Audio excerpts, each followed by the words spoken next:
All praises to Yahweh Ba'Hashem Yahweh Shai, Ba'Hashem Rakak Radash. Double honors to the apostles and the elders of Great Millstone, and Shalom to the elect of the nation of Israel. And this is going to be a lesson on how you're only going to be, excuse me, let me say it again.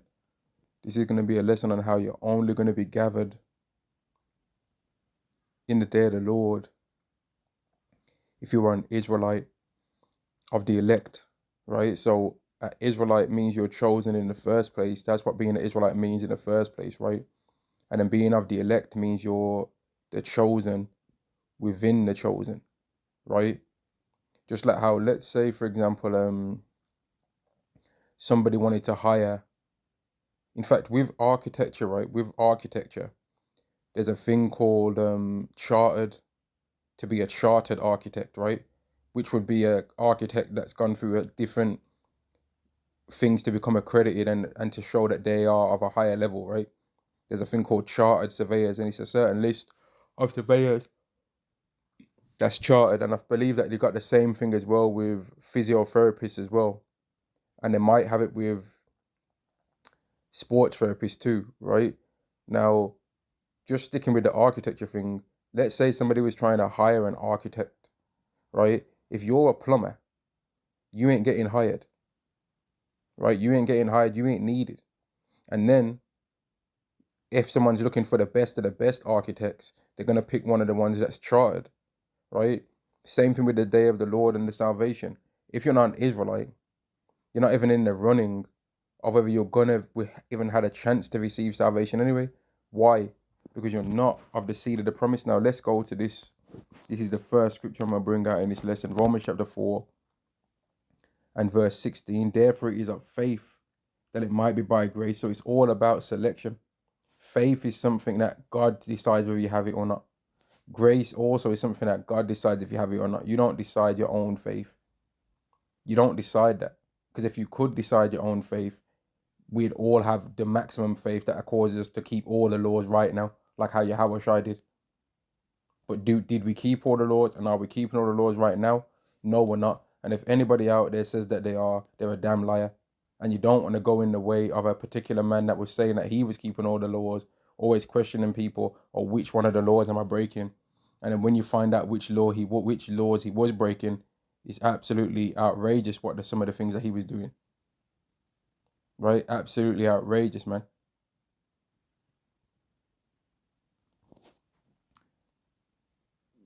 Carrying on in verse 16. Therefore it is our faith that it might be by grace, to the end the promise might be sure to all the seed, not to only that which is of the law.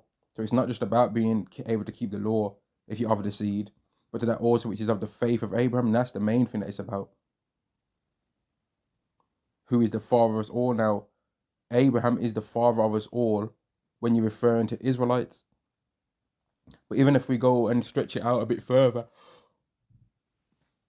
excuse me, if we go and stretch it out a bit further, the Edomites can say that Abraham is their father, right? But they are not the chosen line, man. There's a specific line that was chosen to even be the seed of the promise. Now, some people don't want to hear that, but it's just the facts, man. Like, biblically speaking, there's certain things that are biblically true. Excuse me, there's certain things that are biblically true and certain things that are biblically false. For example, there's a stupid thing going out about how Esau killed Nimrod. That's dumb, because Esau and Nimrod were not even alive at the same time. Yet some people try and believe that. Right? If I was to say that, I don't know, that Moab was Abraham's ninth son, is that biblically true? No. No, it's not. Right? If I was to say that Judah was the 13th Duke of Esau, is that true? No, it's not. Right? If I was to say that, I don't know, man. If I was to say that Benjamin was Isaac's father, no, that's not true, man. That's just not real. That's just not what's in the Bible, man. If I was to say that there's a virgin birth, is that true? No, it's not. Because King David, Yahweh Shai, was from the seed of David, according to the flesh. There's certain things that are biblically true and certain things that are biblically false.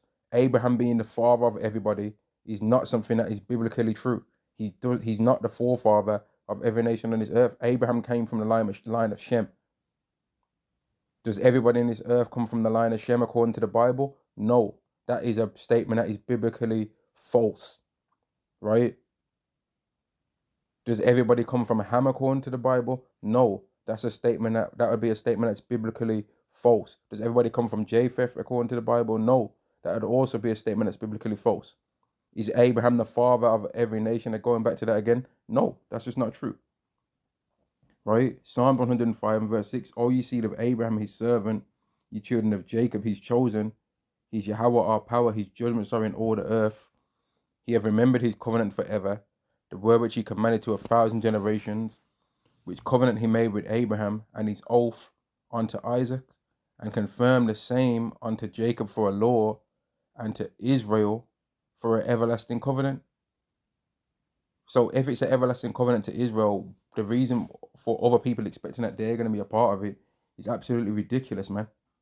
If I say I'm going to give this land, just if we speak in an earthly sense, man, let's just say back when you hire with the hiring thing and the architect thing, if I say this person's going to be an architect that does all the building plans forever, and I'm going to keep this contract with him forever, how the hell does that mean that any other architects are being brought into that, man? They ain't being brought in there.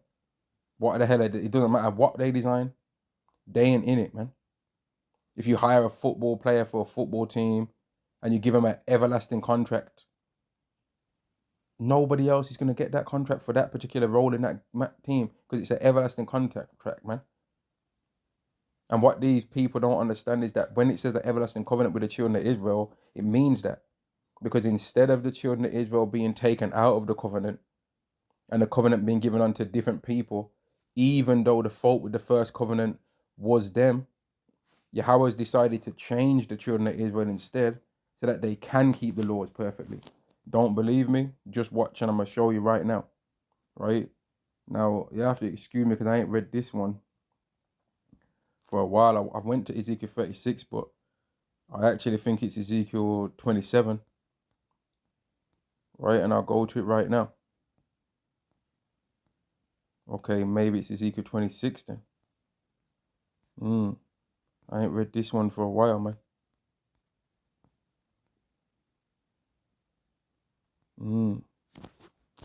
Okay, it must be Ezekiel 36. It must be.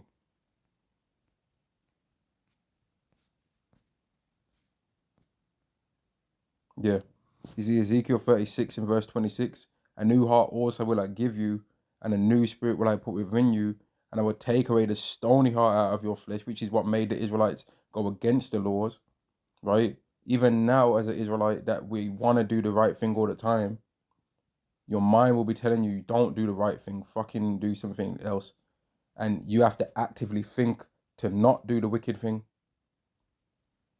You have to actively think about that. It's not a passive thing where you just do righteousness right now without thinking about it. Some things we do and it's just right, and it's just passive now. Like maybe not eating pork and keeping a beard on our face, right? Praising the Lord when something good happens to us. Praising the Lord, praying to the Lord when something bad happens to us. We might pray a certain amount of times just naturally. We might just ask Yahweh for protection when we're just walking on the street, when we feel scared, feel a fear, worry about something, right? But other things, it's not like that. Like it's not an act, it's not a passive thing that we're just okay without thinking about it. We're just doing everything right. Just no, we have to right now actively think about doing the right thing, man. Like we might not commit adultery. But then when it comes to, for example, if you are walking on the street, right, and you see a woman that's attractive, you don't know whether that woman's got a man or not. So you might lust after her in your heart, and that's a sin. In the kingdom, there's going to be a passive thing within us, right? Automatic, that we would not look at that woman with a lustful eye because we're automatically we're gonna passively know that that's somebody else's woman. And she's not going to look at us with a lustful eye because she's going to know that she's got a man. But right now, can we activate that kind of thing within us? No. But in the kingdom, we're going to have that kind of level, man. Where passively, which means without thinking about it, just like how we passively breathe. right? Our heart passively beats, our kidneys, all these things, our different organs, they automatically just actively do what they do. In the kingdom, we're going to be like that for keeping the laws, man. We don't have to think about, like right now, do we have to think about blinking? No. But we can control the amount of times that we blink if we want to, man. But in the kingdom, we're not gonna have to actively think about keep doing righteousness. It's just gonna be a passive thing that we're just gonna do all the time, always, and never gonna fall, man. We're never gonna fall down. Ezekiel chapter 36 and verse 26, a new heart will I also give you, and a new spirit I put within you, and I will take away the stony heart out of your flesh, and I will give you an heart of flesh, and I'll put my spirit within you and cause you to walk in my statutes, and you shall keep my judgments and do them. So rather than Yahweh taking the fault of the only fault out of the old covenant and making it be taken out of the covenant, right? He's decided, no, I'm gonna still keep the covenant with the exact same people, except I'm gonna change them. He never said I'm gonna change the people that the covenant's with, but keep everything else the same. And okay, the contract's gonna stay the same, but I'm going to give it to another people. He said, I'm going to change the people, right? He said, I'm going to change the people in terms of not he's changing the people that the covenant's to. He's actively going to change the nation that he gave the covenant to so that they can keep the laws. And that would be like, that's like when people go for jobs, right? Let's say you go for a job, right? A job interview, and you let's say you read a I don't know, Indeed, LinkedIn or whatever, and you look at the job description and you know you ain't got none of the qualifications, right? And you still apply. Let's just say that, for example, you still apply for the job, right? And the person looking at your qualifications is like, man, this guy ain't got the qualifications. They ain't did none of the things I asked them to do that I require of them to do to have this job. But you know what I'm gonna do? I'm gonna train them and give them the qualifications, even though it's gonna actually make me go, I have to go out of my way. I'm okay, they're not qualified, they haven't got this degree, they haven't got this particular certification. I'm gonna pay for them to have it. And I'm gonna train them up so that they can have all that. And I'm gonna make them have this job, even though they ain't qualified. That's like Yahweh, what he's doing for us Israelites. We ain't qualified to actually be worthy to get this immortality that we're gonna get, yet we're gonna get it though. We're not like, I hope everyone actually understands this, man. We are not worthy of this beautiful thing that we're going to receive in due course. We're not worthy of it, man. I know for a certain fact I'm not worthy to be an immortal, but I believe I'm an Israelite. And if my belief in me being an Israelite is true, then the day is gonna come eventually when I'm immortal. Do I think I deserve to be immortal and to be blessed and be able to live forever and have all these beautiful things that we're gonna see? No, I don't think that.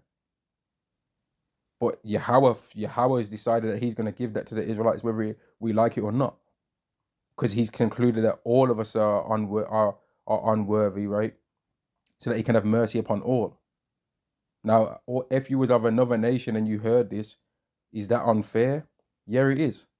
But then I also think it's unfair right now that in this world, Esau's sinning and going off, yet he's for some reason in a blessed state compared to us. Now, as he's coming to the end of his thing now, where he's catching hell.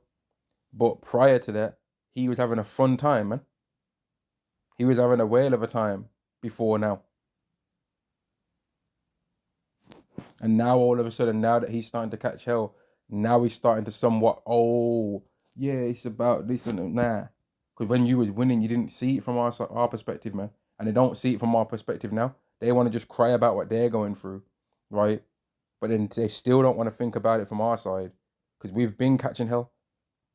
And in that time when we was catching hell, the same people crying now was thinking that we was just making excuses and that we were lazy. But they don't think that they're lazy now because they can't compete in the world now.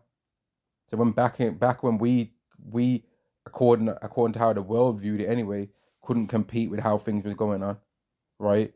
Oh, you're just blaming the white man because you can't compete and because you ain't smart enough and you ain't this and you ain't that. And because they was able to win now that they can't compete because they might not have the skills to do certain of the jobs that are the only jobs available, and certain other lower skilled jobs are getting taken away.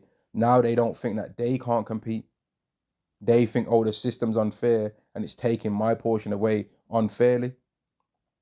But they didn't think that when we was complaining, though. Isn't it funny? They thought we were complaining, but they think that they've got a true grievance. Now, let me go back to Psalm 105. Because this lesson's about you're only going to be gathered if you're an Israelite of the elect, man. And that's the only way you're getting on them chariots. And you can think whatever you want to. In fact, I already read this. You can think whatever you want to think outside of what I'm talking about or whatever. You can think, man, this guy's chatting shit. He don't know what he's talking about. You can think that all you want to think. But what does the Bible say, though? Forget what I'm saying. I'm showing the Bible verses. So are these Bible verses true or are they false? Jeremiah chapter 23 and verse 7. Therefore, behold, the days come, saith Yahweh, that they shall no more say Yahweh liveth, which brought up the children of Israel out of the land of Egypt. So when these nations right now think of Yahweh, the main thing that they think about the God of the Bible is, oh yeah, the God of the Bible, man, he saved the Israelites out of Egypt, innit? Yeah, I remember, I know about that God of Israel. He saved the Israelites out of Egypt. And that's also the main event that the Israelites think about. Even them so-called small hats, right? The small hats, the main thing that they think about is the Passover, because they really believe that they're the Jews. And that's the main salvation that the Israelites have went through, right? Which happened in a time where they actually didn't do anything wrong to end up in that captivity. That captivity was prophesied to happen to them before any such thing as an Israelite existed, right? Now, the day is going to come where the greatest salvation and how people are going to remember the Israelites is, yeah, there was a place called Babylon the Great. Yeah, he did save them out of a place called Egypt in the past as well. But there was also a place called Babylon the Great, right? And in its spiritual name, but its actual name was America. And if you want proof, there's that place still exists and it's just burnt to death. It's burnt to hell. Now nothing can even grow there. Like nothing really, no humans can even live in that place. It's not even inhabitable. It's habitable by humans. And it's still, the place technically, the landmass technically still exists. But if you look at it, if you fly over or whatever and you look down, that place is destroyed, right? Yahweh saved the Israelites from this place. And in this place, the Israelites was going through hell, catching all kind of captivity. They didn't know who they were for centuries. But now they've been changed and they know who they are. And they're back to a situation greater than what there was before. That's what people are going to remember after Yahweh does this great salvation. Verse 8. But Yahweh liveth, which brought up and which led the seed of the house of Israel. The seed of the house of Israel is clearly a physical thing, which led the seed of the house of Israel out of the north country, and from all country whither I had driven them, and they shall dwell in their own land. Right? Not a everybody thing, only an Israelite thing. And now let me get one more scripture. It's only about the elect, man. And people like to always go Revelation 7 and 9. That does not change anything that I have wrote. I mean, anything that I've said in this lesson. That's just further backing of the prophecies where the Israelites get gathered out of every single nation. Matthew chapter 24 and verse 29, immediately after the tribulation of those days, all the dark, horrible things that are going to happen in the day of the Lord, shall the sun be darkened, and the moon shall not give her light, and the stars shall fall from heaven, and the powers of the heavens shall be shaken. And then shall appear the sign of the Son of Man in heaven, and then shall all the tribes of the earth mourn, and they shall see the Son of Man coming in the clouds of heaven with power and great glory. And he shall send his angel with a great sound of a trumpet, and they shall gather together his elect. Right? So it's already going to be only the Israelites get gathered. I already read the prophecy Jeremiah 23 and 7 to 8. And he shall gather, and it's but out of those Israelites that of the seed of Israel that get gathered, it's only going to be the elect, right? From the four winds, from the one end of heaven to the other, from the one end of the earth to the other, man. Like all you people that are thinking that it's just going to be an everybody thing, you're sadly mistaken, man. If you end up on a chariot, it's because you're an Israelite. If you end up on a chariot, it's because you're an Israelite of the elect, right? And those are the only people that are going to be saved in that day. Shalom.